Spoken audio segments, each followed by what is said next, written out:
मी राजेंद्र उर्फ राजू मेश्राम, उमरेड विधानसभा क्षेत्र सामाजिक कार्यकर्ता। आज आपण उमरेड शिरसी ते बेला रोड या ठिकाणी आपण आज आहोत। येत्या 1 ते 2 महिन्यापूर्वी हा रोड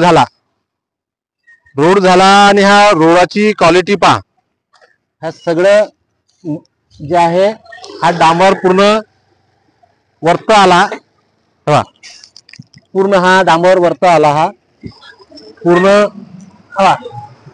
पूर्ण असा डांबर वरत आला हा आणि रोड खाली दबला।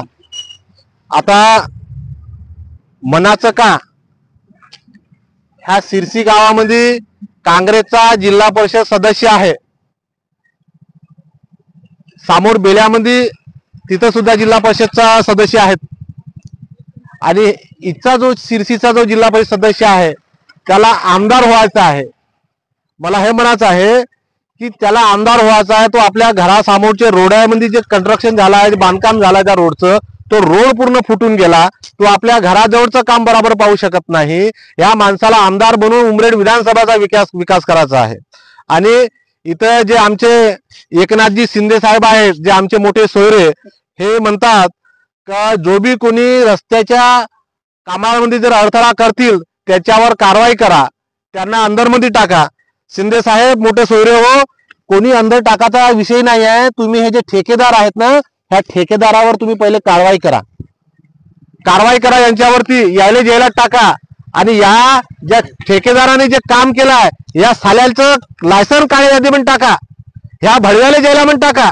आणि याने कोणाला कमिशन दिला आहे त्या कमिशन खोरवाल्याला साल्याला अंदर पण टाका।